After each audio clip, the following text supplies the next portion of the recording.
kasih untuk mempersingkat waktu. Sebaiknya kita mulai langsung acaranya ya.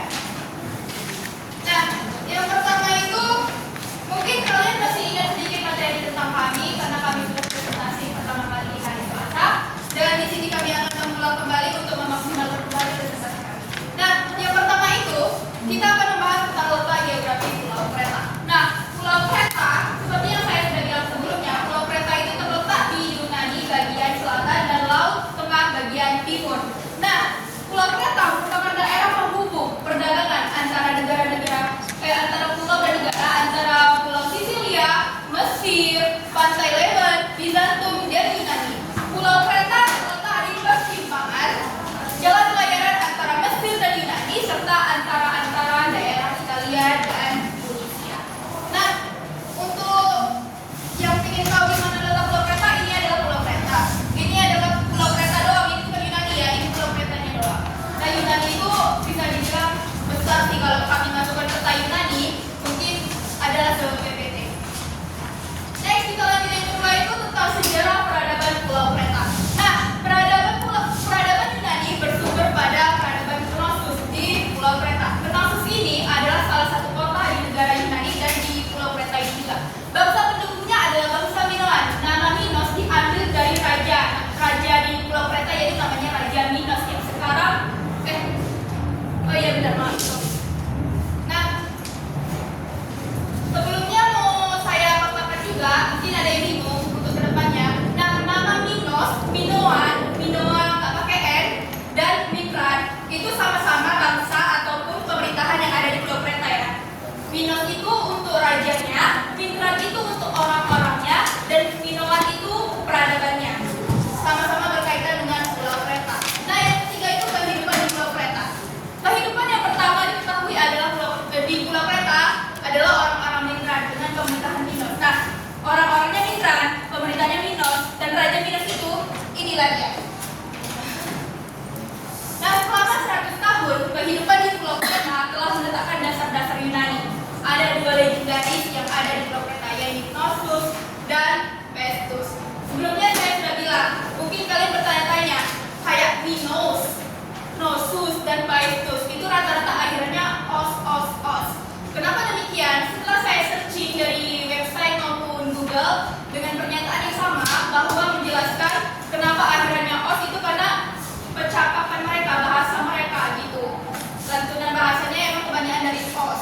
Yang keempat itu ada pemerintahan di Pulau Kreta. Kegiatan pelayaran dan perdagangan di Pulau Kreta ini telah menyebabkan tingkat kemakmuran yang tinggi bagi masyarakat dan orang-orang yang ada di sana. Nah, kemudian Pulau Kreta itu kalau kita kan bahasa Indonesia nyebutnya Kreta, mungkin di negara lain ada Kreti, Kretu, pakai C atau pakai K itu sama aja, hasilnya adalah artinya Pulau Kreta. Nah, merupakan salah satu peradaban yang sempat berjaya pada masa kerajaan Minos. Iya, Raja Minos ini membawa sebagai kebaikan lah untuk masyarakat di sana, untuk penduduk di sana. Karena pada masa raja inilah peradaban Minoan itu jaya dan mencapai puncaknya. Yang kelima itu ada hasil peradaban Pulau Kreta. Kita ada 6.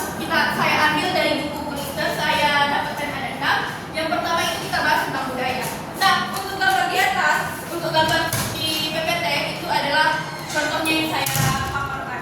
Yang pertama itu laki-laki masyarakat di Pulau Kreta atau bangsa Minoan mengenakan kain kawat atau celana dalam. Dia memakai celana dalam, tapi luarnya dia pakai rok, kayak bukan kayak perempuan, tapi roknya itu kayak gini. Nah, perempuannya itu mengenakan jubah dengan lengan baju yang pendek begini, serta rok yang mengembang. Mungkin ini bisa dikategorikan sebagai kalau pernah nonton film di istana-istana kayak pembantu, bisa dibilang atau pelayanan, kurang lebih bisa mirip seperti itu. Nah, karena baju mereka sangat rendah perempuannya. Nah, ini bisa dilihat di PPT seperti inilah kurang lebih gayanya gitu. Nah, yang kedua itu agama. Para sejarawan percaya pada agama Minoa itu didasarkan agama-agama orang Neolitiko yang digantikan oleh bangsa Minoa. Agama mereka berpusat pada Dewi Potnia, namun mereka tetap memuja banyak dewi. Minoa lebih memuja dewi yang seringkali digambarkan sebagai sebagai agama matriarki juga dikenal kepercayaan masyarakat Kreta bersifat politeisme dan memuja kekuatan-kekuatan alam. Jadi mereka itu lebih percaya ke kekuatan-kekuatan alam. Dewi ini hanya sebatas pelindung dirinya aja gitu. Tapi kalau misalnya ada kekuatan-kekuatan alam kayak seperti gunung meletus atau yang dahsyat-dahsyatnya, nah mereka lebih percaya bahwa itulah bukan agama sih, kekuatan yang mereka percayai gitulah. Saya nggak bisa memastikannya. Nah yang ketiga itu peninggalan peradaban Pulau Kreta. Yang pertama itu ada peninggalan Minoan. Bagi yang belum tahu, di Pulau Kreta itu adalah kayak bisa dibilang penghasil seni terbaik gitu. Bangsa Minoan terkenal atas kemampuan seni mereka. Penggalian telah menunjukkan adanya lukisan dinding, patung, dan tembikar. Bagi yang belum tahu, kita cari tahu sama-sama. Tembikar adalah bentuk seni yang dominan pada bangsa Minoan sejak kedatangan mereka di Kreta hingga periode Istana Baru. Ketika akhirnya ditemukan teknologi tembikar untuk standarisasi desain Knossos yang berbentuk labirin. Labirin berasal dari kata labs yang berarti mudah tersesat. Mungkin di antara kita pasti udah tahu yang mana apa yang disebut dengan labirin. Itu seperti bangunan yang mudah menyesatkan orang gitu. Kayak berbentuk tujuannya agar yang di dalam itu nggak mudah ditemukan. Itu sepertinya. Dan ibu pernah juga menjelaskan bahwa labirin itu ada di sekitar kita. Ada rumah di Sumatera Utara, pemilikan orang bisa dibilang orang jahat lah ya, yang rumahnya ada bentuk labirin agar nggak mudah ditemukan posisinya. Nah yang kedua itu ada arsitektur. Bangsa Minoan juga merupakan pionir untuk berbagai metode arsitektur. Kota mereka diaspal dengan batu dan dilengkapi dengan selokan serta saluran air. Pembangunan istana pertama menandai berakhirnya periode masa pra-istana. Nah di sana pusatnya adalah istana pemerintah maybe atau istana. Kurang lebih seperti inilah model arsitektur. Pada masa pra-istana, aksara linear A itu banyak simbol-simbolnya. Bagi yang belum tahu, ini yang saya paparkan adalah simbol linear A.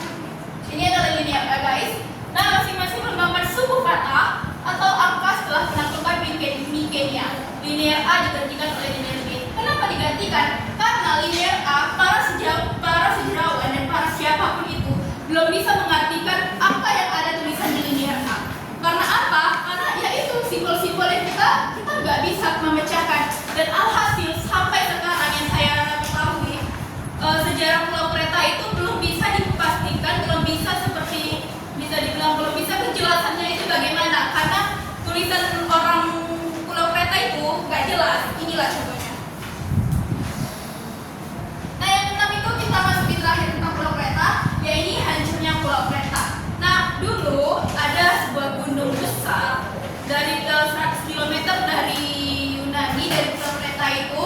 Nama gunungnya itu Gunung Tera. Nah Gunung Tera letaknya 100 km di utara Pulau Kreta. Gunung ini meletus dengan sangat dahsyat. Sebagaimana kita tahu bahwa kalau gunung meletus pasti menimbulkan tsunami. Nah tapi selain bencana alam, diduga ada invasi bangsa pendatang yang berasal dari ras Indo-Jerman dari Asia Tengah yang bergerak kemudian ke Pulau Kreta.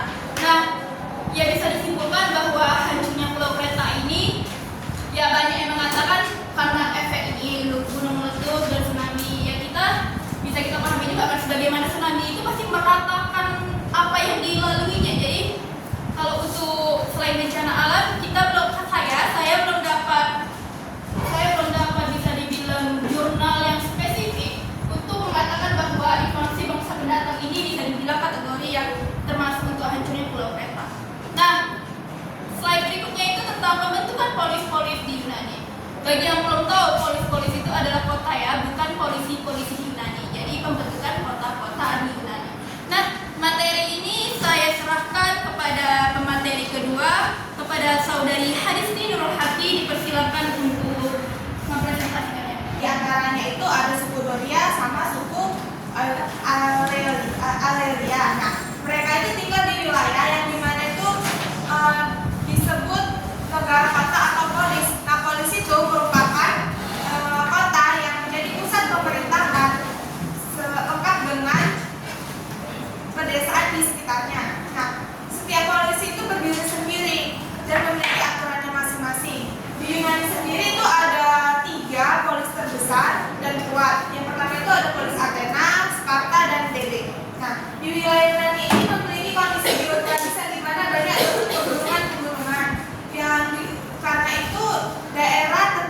dan tidak bisa saling berhubungan satu sama lain.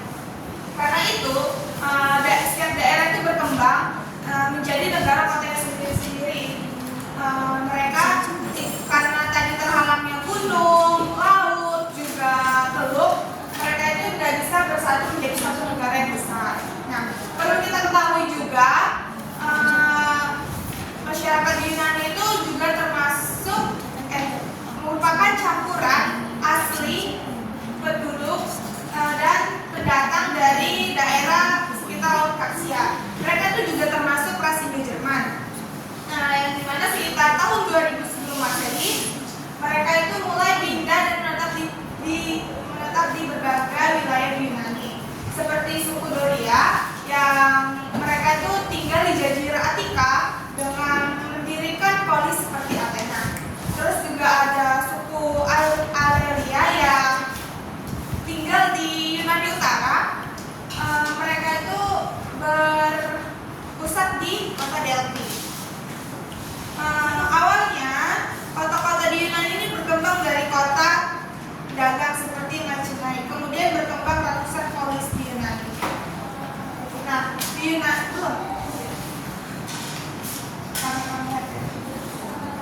di Yunani ini polis itu saling berhubungan lewat jalur perdagangan ataupun pertukaran ide.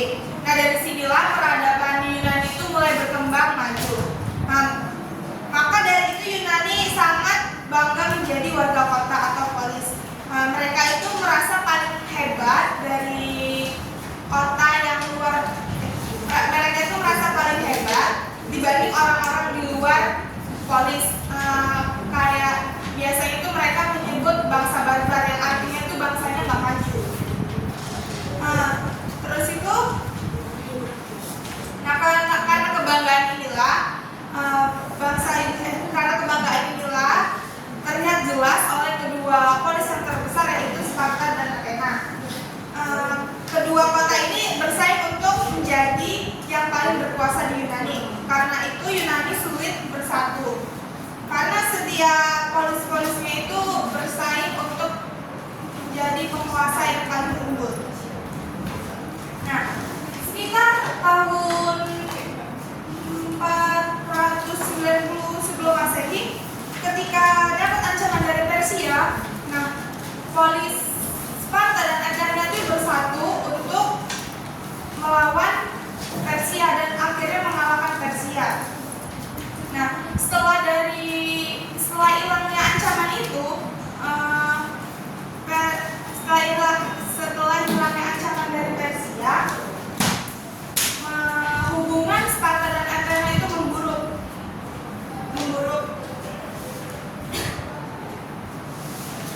Terus, pada akhirnya itu sekitar tahun 404 sebelum Masehi, Sparta lah yang mengalahkan Athena. Kenapa? Karena bisa dilihat Athena itu sistem pemerintahannya sudah demokrasi, yang dimana mereka itu tidak seperti Sparta yang kukuh terhadap kekuasaan militernya. Jadi itulah kenapa Athena itu kalah dari Sparta, karena tidak ada kesiapan untuk perang. Jadi kapanpun Sparta menyerang, mereka akan kalah, dan akhirnya juga memang ditaklukkan oleh Sparta. Selanjutnya itulah di sini ada dua polis terbesar di Yunani, yaitu pertama polis Sparta. Polis Sparta ini dibagi menjadi tiga kelompok besar. Yang pertama itu ke masyarakat Sparta yang biasa disebut citizens, yang dimana mereka itu penduduknya sekitar 5-10%. 10% penduduk. Nah, mereka itu merupakan penguasa sekaligus tentara. Nah, yang kedua itu ada Helena. Jumlah mereka itu lebih banyak. Tugas mereka sebagai pekerja petani dan melayani orang Sparta. Nah, yang ketiga itu ada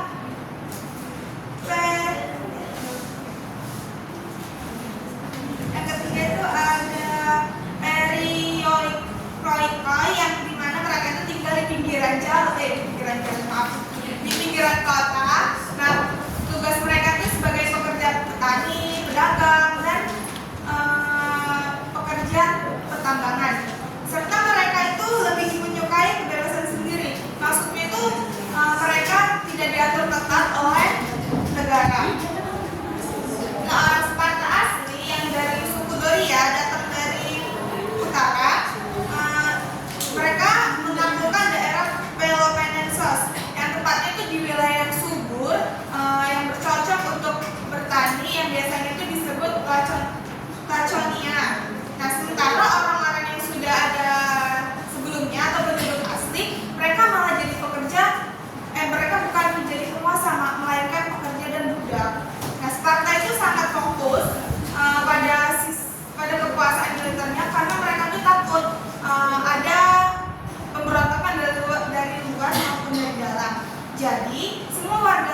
ekor. Nah, ketika bayi ini diketahui lemah dan cacat, bayi itu dibuang ke gua dan gunung, dibiarkan begitu saja, dibiarkan mati begitu saja. Terus tuh ada juga bayinya itu dipungut oleh kaum Helot. Nah, ada pun ya anak laki-laki yang diurus oleh kedua orang tuanya. Nah, tapi sampai umur 17 tahun saja. Setelah umur 17 tahun mereka itu dimasukkan ke sekolah militer untuk dididik menjadi tangguh dan kuat. Nah, sekitar umur 20 tahunan laki-laki Sparta ini udah dibolehkan menikah, tetapi tetap tinggal di barak militer sampai umur mereka itu 30 tahun. Nah, selama masa kalau dibilang masa mereka jadi tentara itulah sepenuhnya mereka akan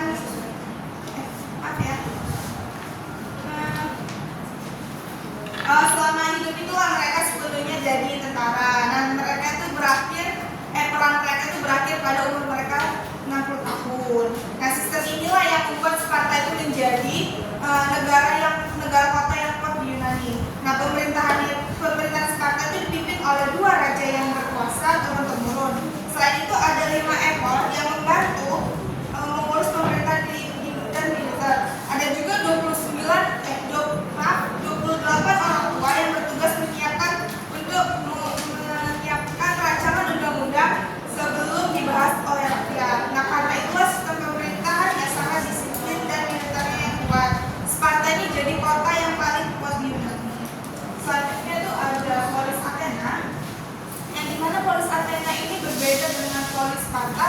Yang polis Sparta tadi fokus pada kekuatan militernya, tetapi polis Athena ini lebih berfokus pada seni, terus ilmu pengetahuan dan filsafatnya.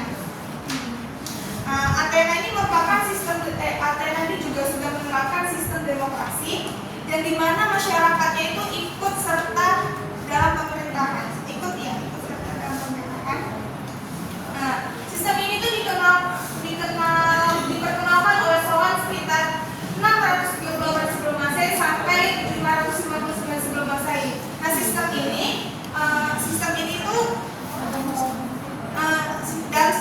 kekuasaan ada di tangan dewan rakyat. Nah, jadi pemerintahannya itu dijalankan oleh 9 penjabat yang biasanya itu disebut archon. Nah, archon ini archon ini setiap tahunnya diganti. Terus archon ini juga diawasi oleh dewan yang bernama Areopagus. Nah, Athena ini terkenal karena melahirkannya banyak filsuf yang berpengaruh pemikirannya sampai sekarang. Di antaranya itu ada Thales yang ahli di bidang matematika dan astronomi. Ada juga Anaximander yang berpendapat bahwa bumi itu berbentuk silinder. Ada juga Anaximenes berpendapat bahwa udara adalah unsur dasar alam. Ada juga Pythagoras yang percaya bahwa semua di dunia ini mengikuti aturan angka. Ada Heraklitus yang membahas tentang logika dan perubahan. Ada Parmenides menekankan pentingnya logika dan ilmu pengetahuan.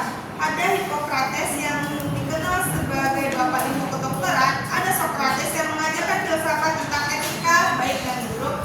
Ada juga Plato. Nah, Plato ini merupakan murid Socrates yang dimana terkenal dengan teorinya itu yaitu idea.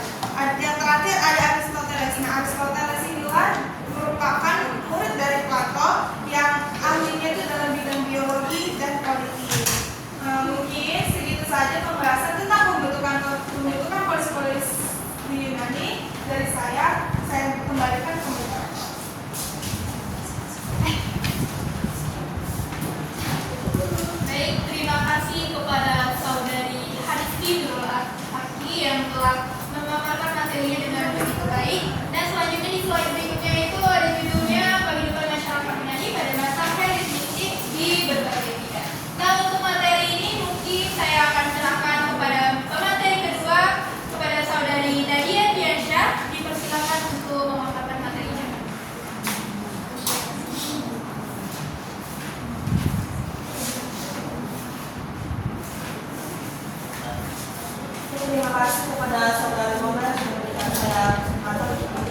pada masa Helenistik dalam berbagai bidang. Nah, di sini aku menjelaskan mengenai hidup masyarakat Helenistik ini dari kondisi geografisnya yang akan saya bawakan, dan ada pula kondisi politiknya yang akan dijelaskan oleh teman saya Belinda.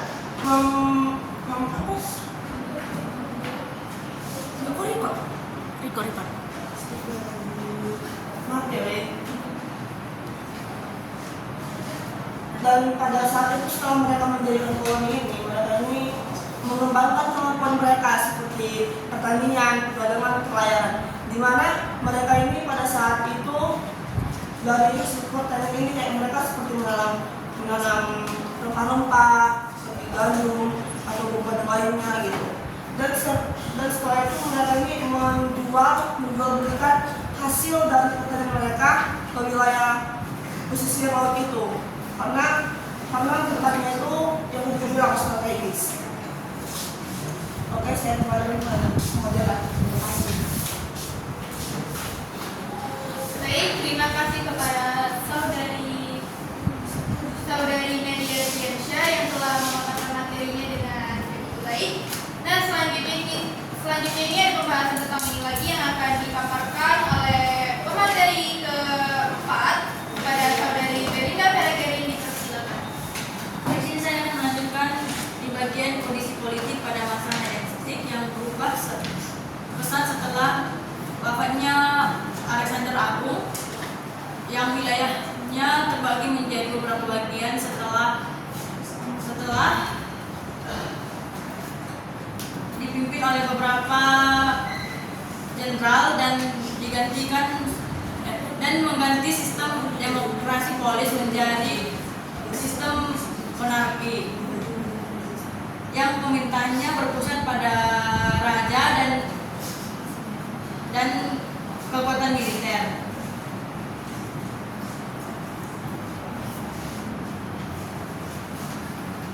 Akibatnya partisipasi rakyat dalam sistem politik berkurang dan sering terjadi perebutan kekuasaan karena ketidakpuasan sosial. Walaupun beberapa kota masih memiliki pemerintahannya sendiri, tapi otonomi di setiap wilayah semakin terbatas akibat kota-kota besar. Karena kota baru belum memiliki sistem politik yang kuat seperti polis lama, namun pengaruh politik Helenistik sangat berpengaruh pada Romawi yang mengembangkan sistem hukum dan administrasi yang terstruktur dan menciptakan pemerintahan yang lebih stabil. Selanjutnya kita akan membahas bidang pemerintahan pada masa Helenistik. Pada bidang ini, masa Yunani hingga Helenistik tidak ada satu pemerintah pusat karena wilayah terbagi dalam kota polis. Setiap polis memiliki aturannya masing-masing. Seperti Sparta dan Athena memiliki sistem militer, di mana Sparta dan Athena, di mana Sparta dikenal sebagai sistem militer, sedangkan Athena dikenal dengan sistem demokrasinya yang membiarkan warga laki-laki mengikuti pergantian militer. Dan setelah kepemimpinan Alexander Agung, wilayah Yunani semakin luas dan kebudayaannya menyebar sampai ke Asia dan Afrika, yang membuat pengaruh Yunani semakin besar. Selanjutnya akan dilanjutkan oleh materi Nadia. Baik, terima kasih kepada saudari Belinda Peregerini. Nah, di bidang ekonomi dan bidang militer mungkin akan dilanjutkan di bidang ekonomi aja guys, akan dilanjutkan oleh pemateri sebelumnya. Pada Nadia Diansyah dipersilakan untuk memaparkan materinya. Jadi di sini saya akan menjelaskan kehidupan Yunani pada masa Helenistik dalam bidang ekonomi. Jadi dalam bidang ekonomi ini, kehidupan masyarakat Yunani ini masih bergantung yang namanya pertanian. Seperti yang saya bilang tadi, bahwasanya mereka itu bahwasanya mereka itu harus memiliki wilayah strategis Pak gitu untuk mereka memiliki kehidupan mereka gitu. Dan setelah itu mereka itu menjual hasil petani mereka itu melalui jalur perdagangan itu.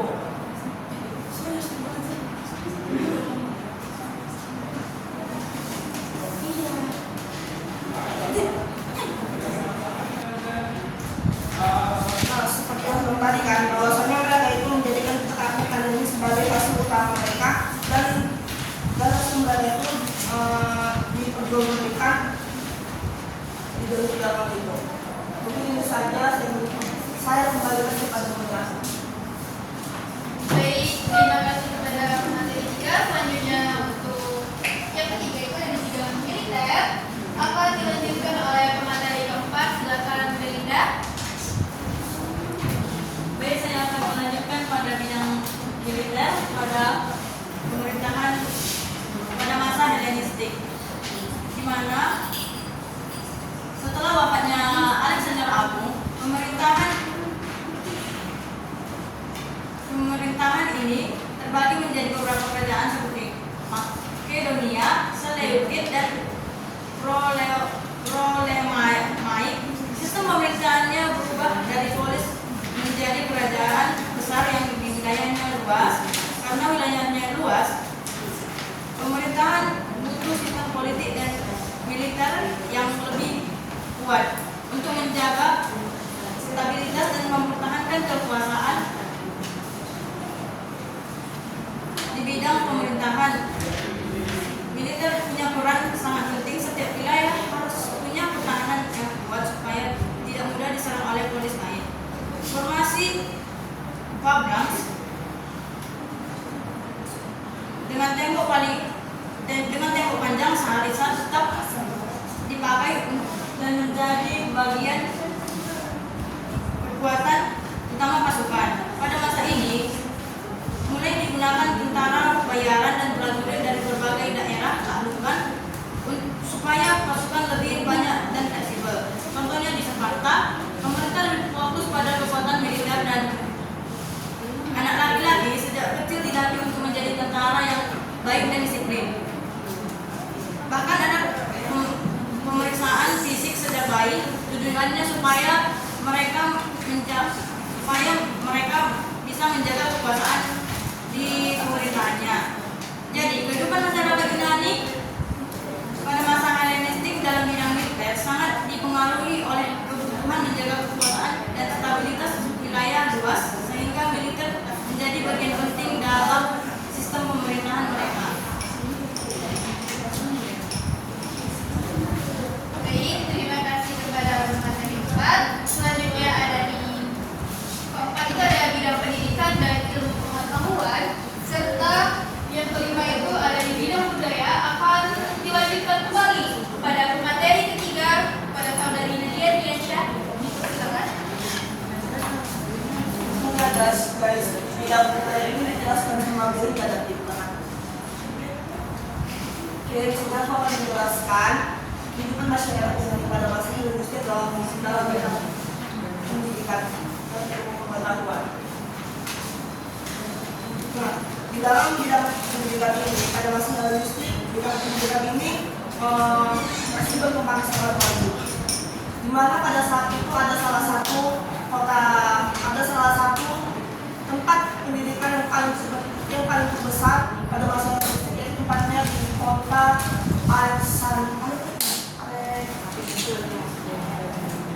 Alexandria, yaitu ada di Mesir, dan kota ini menjadi salah satu tempat pusat pendidikan yang terbesar pada saat itu. Dan di kota ini ada namanya salah satu perpustakaan, yaitu namanya Perpustakaan Alexandria. Ini bisa saja baik pada model. Baik, yang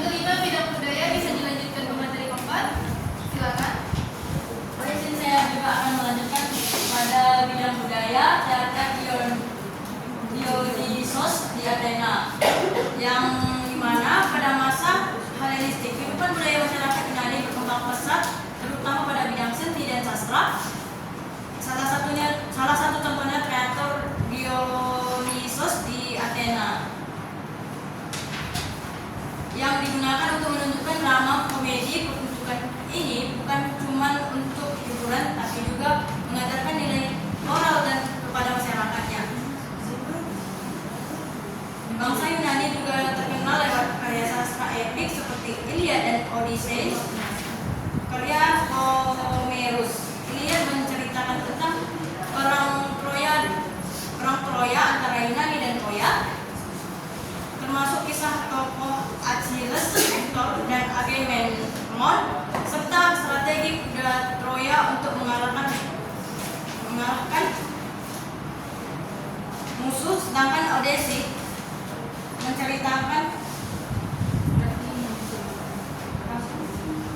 perjalanan panjang Odyssey pulang ke rumah setelah perang yang penuh rintangan dan mengajarkan nilai keberanian, kecerdikan, dan kesetiaan, terutama pada kesetiaan Penopel istrinya. Selanjutnya akan saya sampaikan ke moderator. Baik, yang keenam itu ada bidang kepercayaan. Bila kita memateri 3, silakan. Nah, di dalam bidang kepercayaan masyarakat bidang ini masih menganut yang namanya sistem politisme. Di mana sistem politisme ini masih menganut yang namanya mereka masih menyembah dewa-dewa pada saat itu. Dan pada saat itu ada dewa tertinggi namanya dewa Zeus, di mana dewa Zeus ini adalah dewa tertinggi yang dipercaya tinggal di Gunung Olympus. Di mana dewa tertinggi ini, di mana dewa Zeus ini dikenal sebagai dewa yang penguasa langit dan penjaga keadilan.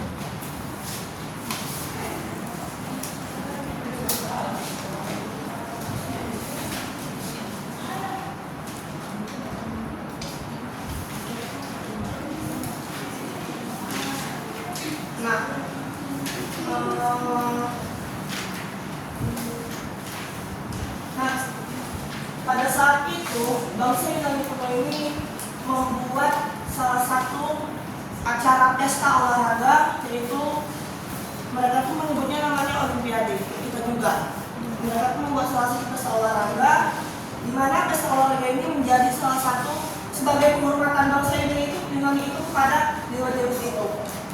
Ibaratnya kayak sebagai penghargaan karena dewa Zeus itu telah memberikan keyakinan sama mereka ya, kekuatan ataupun kebenaran. Jadi sehingga bangsa ini itu membuat pesta olahraga itu.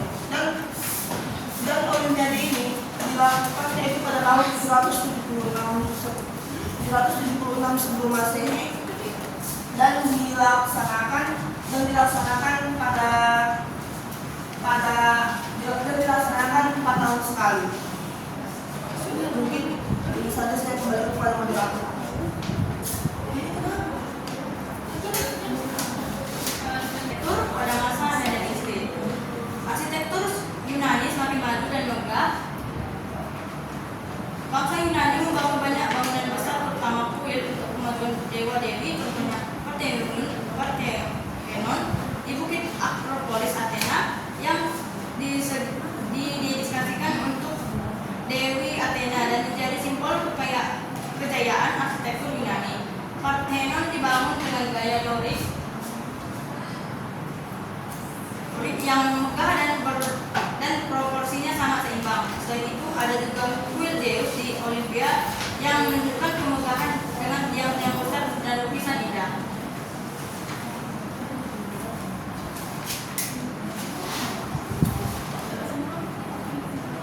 Nah, baik, dapat kita simpulkan dari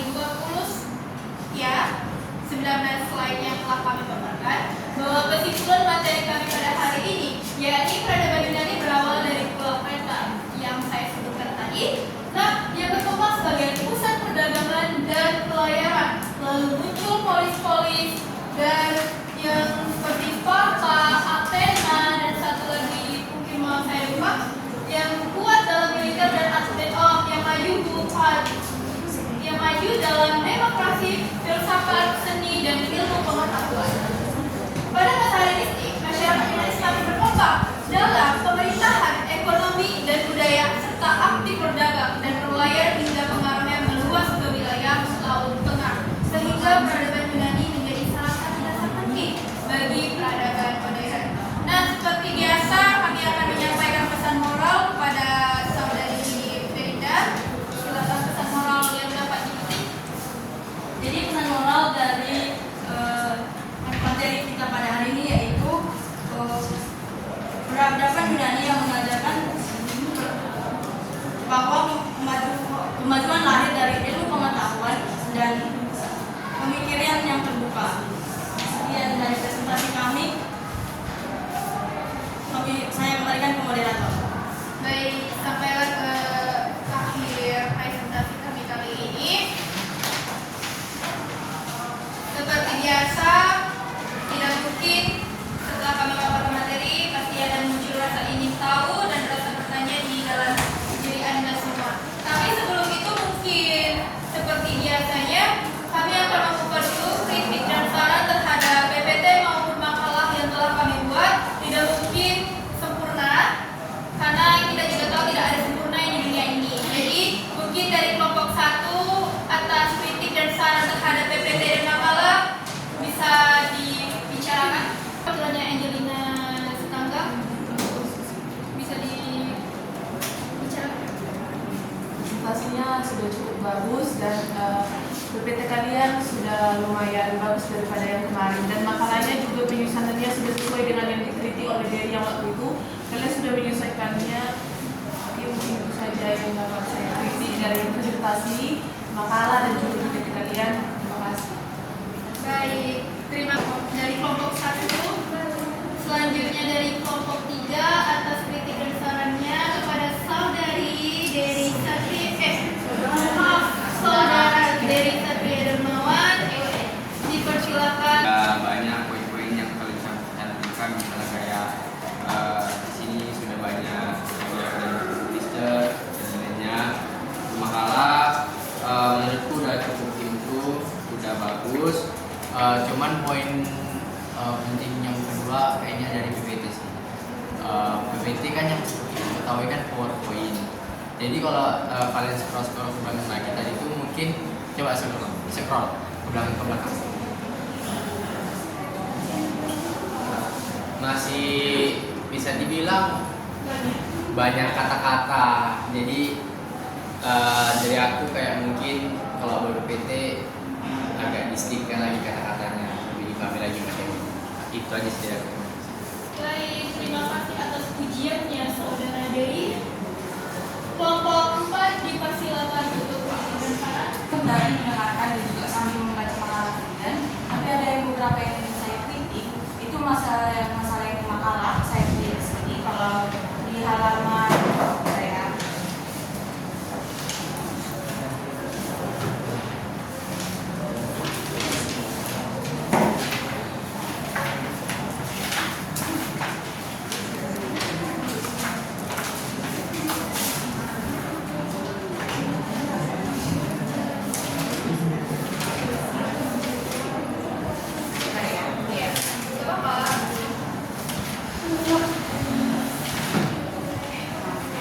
itu ada di halaman 16. Saya sama halaman 16 sampai halaman 17 saya situ sebenarnya bingung karena di sini poinnya adalah B kondisi politik, sedangkan di teliti itu adalah A bidang pemerintahan. Jadi aku nggak tahu mana sebabnya.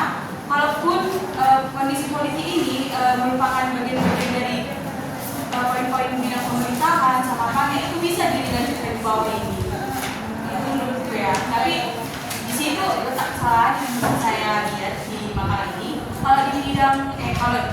Kalau di presentasi saya lihat dan saya perhatikan, saya sendiri masih bingung waktu di Pulau Kreta sampai di di bidang pemerintahan, di bidang apa ini, bidang ekonomi aku masih ngerti sama bidang militer.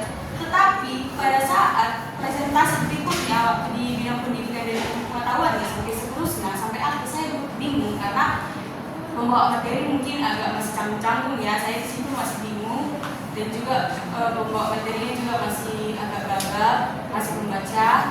Jadi ya masih itulah, masih kurang di situ. Nah kalau di PowerPoint-nya mungkin saya melihat udah bagus. Kayak kalaupun ditambahkan kata-kata yang banyak karena materi kita kan emang banyak kan di dalamnya, itu emang nggak apa-apa kalau banyak besar. Karena materi kita itu banyak, yang kalian besar-besarnya juga banyak, jadi itu PPT gampang nggak bagus. Yang bermasalah itu di makalah sama waktu kita menyampaikan di saya. Terima kasih. Baik, terima kasih Sam.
Baik, terima kasih kepada Terima kasih telah memberikan kepada kami kesempatan untuk memberikan kritik dan saran. Kami memberikan kritik bukan berarti karena kami mengambil sempurna, tetapi di sini kita ingin menyempurnakan. Nah, di sini sama seperti yang disampaikan oleh Elizabeth tadi, yang menyampaikan bahwasanya di bagian di halaman 17, yakni yang di bagian A, di situ nggak ada apa judulnya apa gitu kan. Terus di sini saya ingin membahas yang di halaman 20. Di halaman 20 itu langsung ke reformasi militer, tapi di situ nggak ada bagiannya itu sambungan daripada yang bagian di luar titik. Atau tadi sambungan daripada judul yang nggak ada judulnya itu ke bagian reformasi itu. Terus ya terus ini langsung gede. Itu sambungan yang sebelumnya pakai mana? Bisa di iya biar lebih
Nah, saya perwakilan dari kelompok 1 ingin bertanya tentang pembentukan polisi-polisi yang ada di Yunani.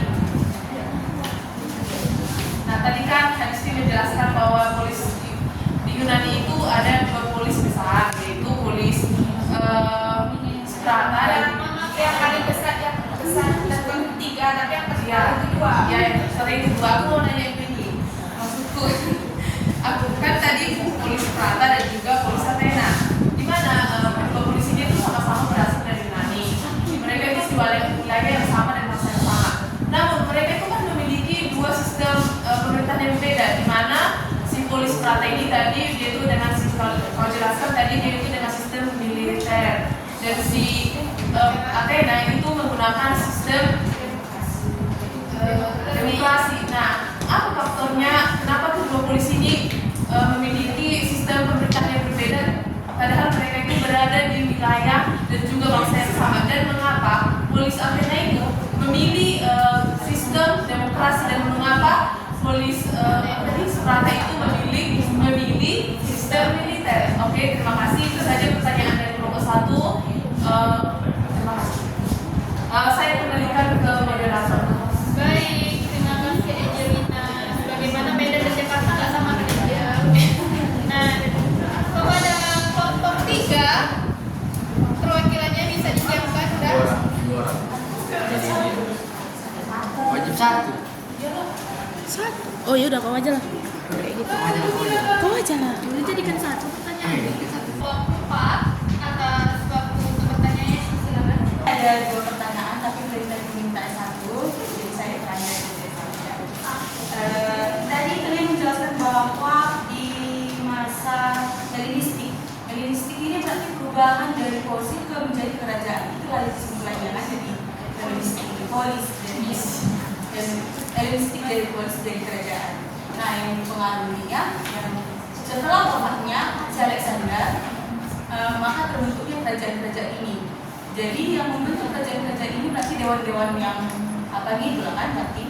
Nah, saya baca di makalah kalian ya.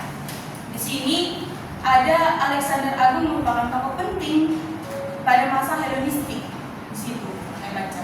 Berarti ibaratnya si Alexander inilah yang menjadi patokan terbentuknya kerajaan, sebuah kerajaan. Nah, saya baca lagi di sini di halaman 20. Boleh gini ya. Di situ ada disebutkan pada paragraf 1, 2, 3, 4, 5. Di paragraf 5 disebutkan bahwa reformasi militer juga dipengaruhi oleh persaingan antara kerajaan penerus Alexander. Berarti penerusnya si Alexander ini masih adanya persaingan ya, masih belum terima gitu kan apanya. Berarti di makalah kalian ini sudah ada 2 pendapat. Ada yang mendapat bahwa Alexander yang membuat kerajaan-kerajaan ini, tetapi yang sebelumnya kalian bilang setelah wafatnya Alexander terbentuknya kerajaan. Berarti yang membuat posisi ini adalah Alexander Agung. Jadi ini pendapatnya mana yang berbeda? Saya mau bertanya itu. Terima kasih. Sudah. 3. Oke, terima kasih untuk kesempatan. Terima kasih kepada kelompok penyanyi untuk memberikan kesempatan kepada kami kelompok 5 untuk bertanya. Saya dan kami dari kelompok 5 itu simple masih di sama tempat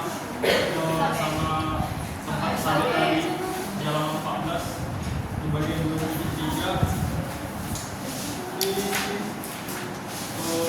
teks yang ketiga di situ dijelaskan bahwa ciri utama periode ini adalah penyebaran budaya Yunani ke wilayah-wilayah di Asia, Afrika Utara, dan sebagian India. Nah, coba kalian dan selanjutnya tadi di halaman 115 budaya Yunani itu bercampur dengan budaya yang didatangi mereka itu. Coba kalian jelaskan contoh pencampuran budaya itu di wilayah ini. Oh, dan simpelnya berarti apa tadi contohnya? Budaya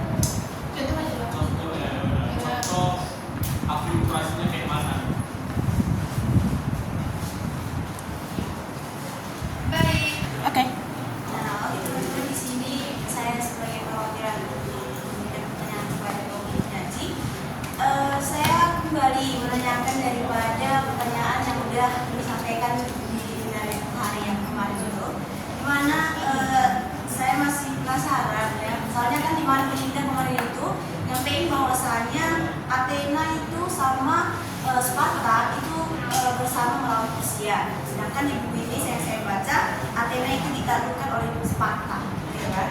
Kalau lebih jelas sekali ya, saya tadi dijelaskan juga, mungkin saya nggak mengatakan. Baik, terima kasih kepada kelompok 3. Waktu dan tempat dipersilakan untuk bertanya kepada saudari Fernanda Ardianti. Baik, saya di sini mewakili dari kelompok 3 yang bertanya. Kan tadi di bagian Pulau Kreta ya, di bagian Sinona tadi, kan ada di situ kalian membahas tentang bahasa ya kan. Bahasa Pulau Kreta ini kan belum diketahui jelas bagaimana gitu kan. Lantas, peradaban Pulau Kreta yang belum diketahui tersebut dengan jelas, bagaimana bisa kalian mengetahui asal usulnya?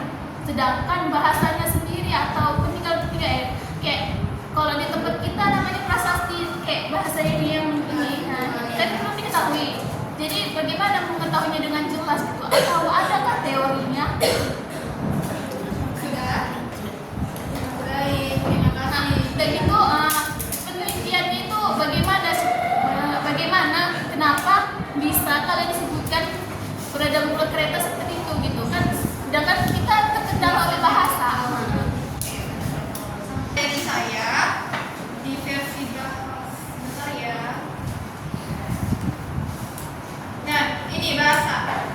Dan kita sudah tahu bahwa ini adalah linear A, kota ini.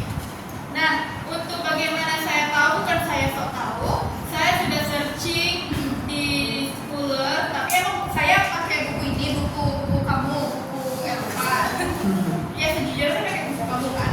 Nah, tapi saya ada juga searching di Google, emang nggak saya masukkan ke makalah, nggak saya masukkan ke KPT, cuma sebagai tampakan aja sekilas gitu, masuk aja gitu.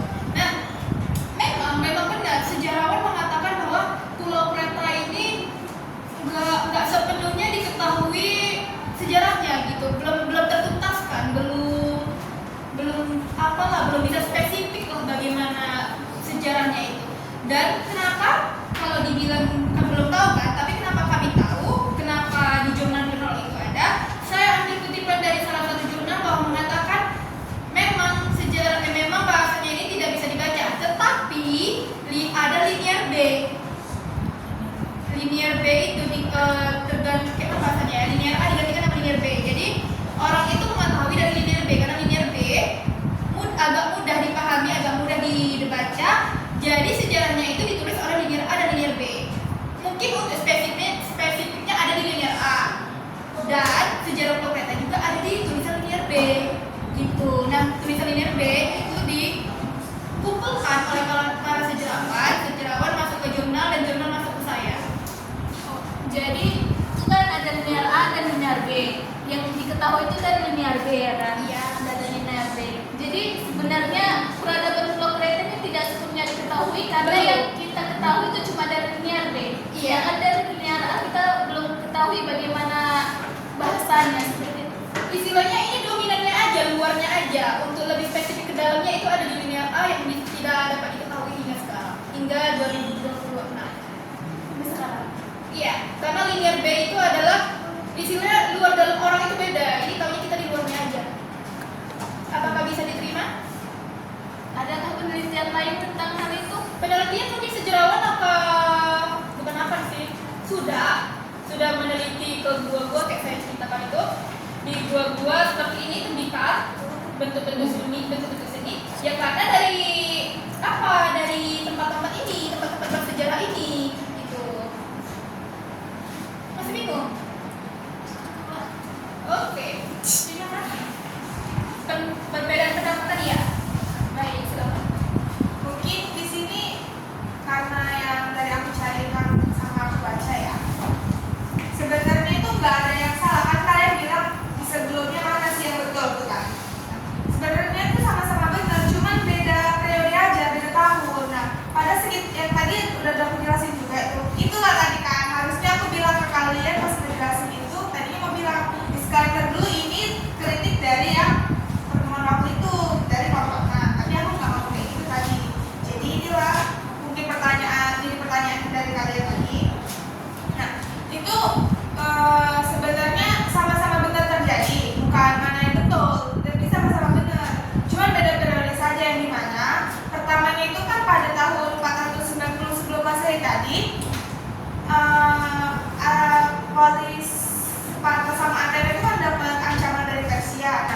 dari situlah mereka bersatu untuk melawan Persia tadi. Kalaulah Persia ini menanglah orang Sparta sama Athena.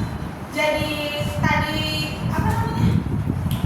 udah selesai ancaman itu nggak ada, malah kondisi hubungan Sparta sama Athena ini buruk karena itu mereka ingin menguasai kekuasaan yang ada di Yunani. Mereka tuh pengen siapa yang paling unggul. Jadi karena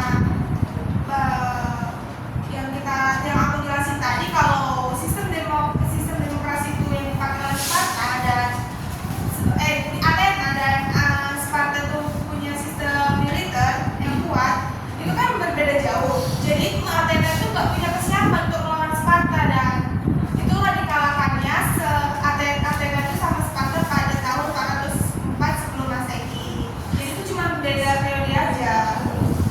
Sebenarnya sama-sama terjadi, tapi beda tahun. Yang pertama itu Sparta dan Athena bersatu melawan Persia di tahun 490 sebelum Masehi. Nah, setelah udah kejadian itu, hubungan mereka memburuk nih, hubungan keduanya. Berarti ini itu yang pertama itu si Sparta sama Athena itu bersatu ibaratnya karena menjajah ketahanan. Iya, karena mereka mendapat ancaman dari Persia kan. Orang itu udah nggak dapat ancaman lagi. itu saling kekuasaan. Makanya terlancar. dapat bisa diterima. Mungkin ada yang lain, kalau saya salah bisa ada tambahan.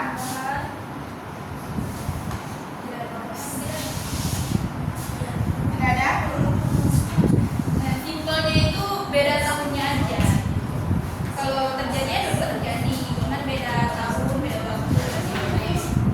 Ya kayak kita lah berantem gitu, beda tahun. Nah, pertanyaan selanjutnya ada? Iya dong, kayak misalnya kita berantem sama si A, nah sekarang kita berantem sama B, itu malah jadi daging kita.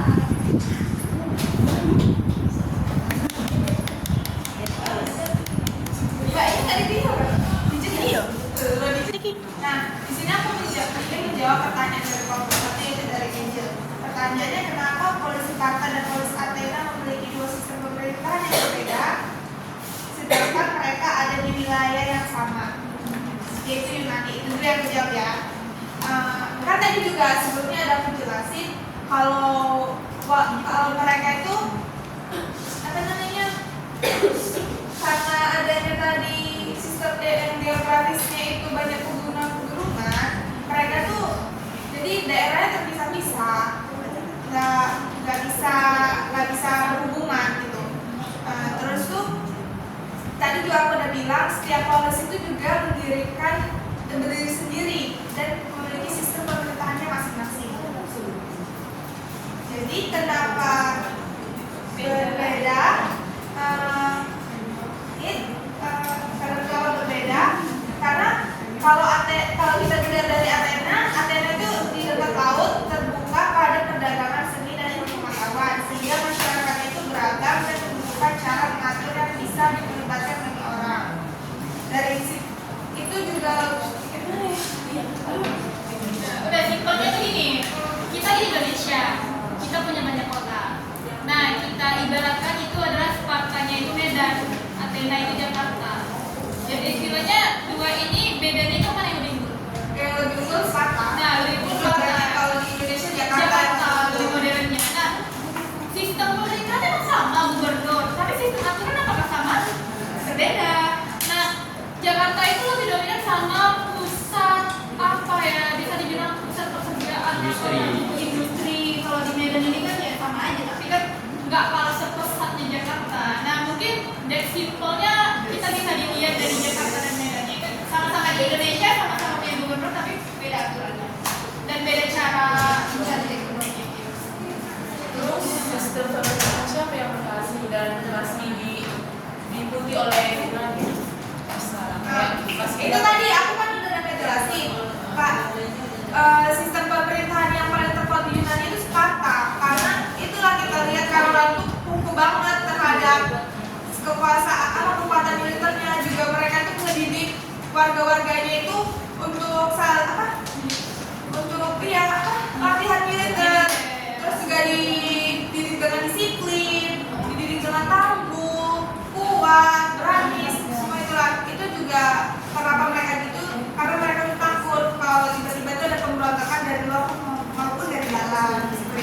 yang maksudku sistem pemerintahan siapa yang paling gitu yang diikuti sampai sekarang? Kan Sprata yang berbuat katanya ini itu yang paling maju gitu. Ya aku nanya kayak sistem pemerintahan mana yang masih diikuti oleh Ya sampai sekarang kan? iya. Karena si Sprata itu paling kuat dan si Athena itu paling maju. Iya, maksudnya kayak yang menelan sejarah yang makan yang bisa yang bertahan biasanya bertahan. Bentar ya. Dari sudut pandang kayak mana pun sampai sekarang bertahan cuma Athena. Nah, jadi di sini pemateri ketiga dan keempat akan menjawab sisa 2 pertanyaan lagi dari kelompok 5 dan kelompok 4. Nah, untuk pertanyaan duluan itu untuk kelompok 5 akan dijelaskan oleh pemateri ketiga. Jadi di sini dia bertanya, tadi kamu bilang kan coba kalian sebutkan contoh akulturasi budaya pada masa Helenistik. Jadi di sini kami dapat Dari penelitian jurnal Jessica Dick dalam artikelnya ini bahasa Inggris ya. Hybrid art Hellenism and the study of acculturation in the Hellenistic is. Ya nggak tahu nih kita itu, tapi udah diterjemahkan ke bahasa Indonesia. Bapak dapat kami simpulkan, silakan. jadi contoh akulturasinya itu seperti seni, arsitektur, agama, dan pengetahuan gitu. Itu contoh akulturasinya.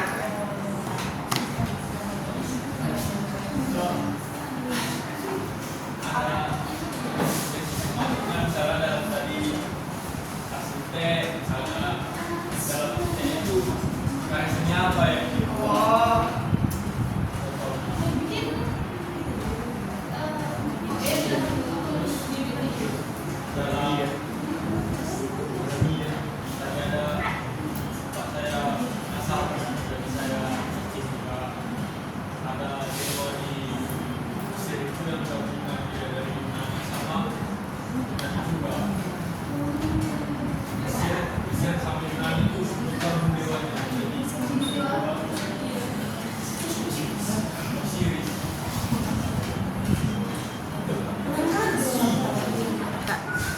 Nah, jadi dari pertanyaan kelompok 5 menjelaskan tentang akulturasi budaya Helenistik. Nah, kami searching dari Scholar di jurnal penelitian Jessica Dick dalam artikel Hybrid Art Hellenism and the Study of Acculturation in the Hellenistic East.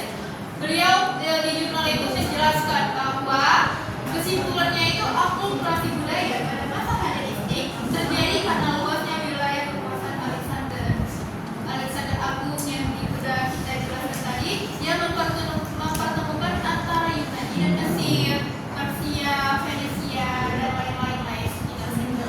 Hasilnya adalah budayanya itu campuran, yang kaya seni hibrid, filsafat baru, agama seperti kita sebut tadi dewa, apa tadi boleh baca?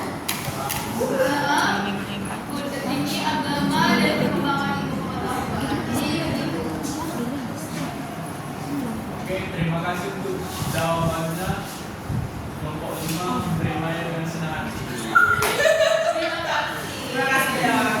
Nah, berikutnya akan kami jawab pertanyaan dari Elizabeth Simbolon dari kelompok 4. Maaf menunggu lama.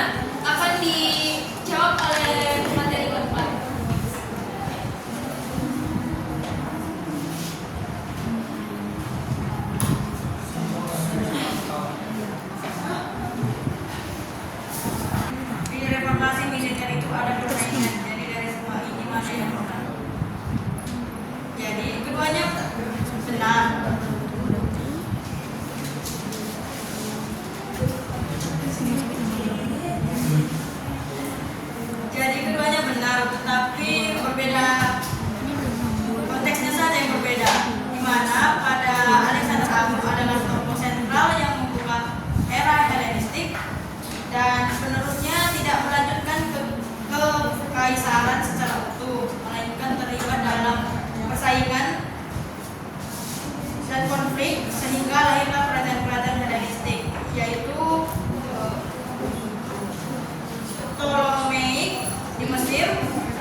membuat Hellenistik ini si Alexander. Tetapi saya bilang tadi kan setelah wafatnya Alexander munculnya Hellenistik. Setelah wafatnya Alexander itu munculnya Hellenistik. Ini ceritanya waktu Alexander ini hidup berarti yang membuat polis atau membuat kerajaan mana ini? Apakah Alexander ini yang membuat polis Yunani atau membuat kerajaan Yunani?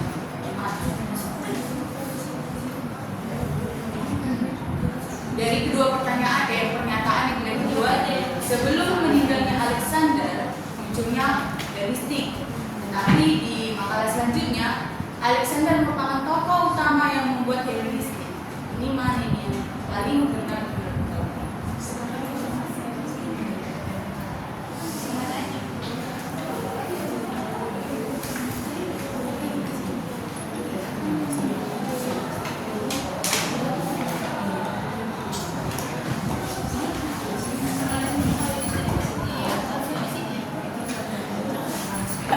Mungkin ini terjadi kesalahannya di materi kami, dan untuk makalah nggak ada masalah.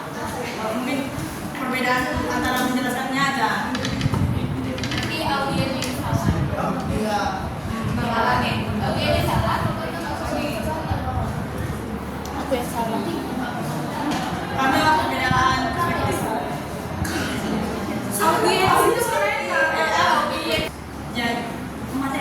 Jadi pemateri yang salah memberi materi kepada audiens karena kurangnya pemahaman kami. Oke, berarti dia bisa diambil kesimpulan berarti saudari Melinda belum menguasai materinya. Sekali lagi bisa beri bersama-sama ya kan. Jadi untuk makalahnya berarti bisa ditambahin direvisi, dikumpulkan sampai begitu bisa direvisi di kembali. Terima kasih ya. Terima kasih ya. Terima kasih.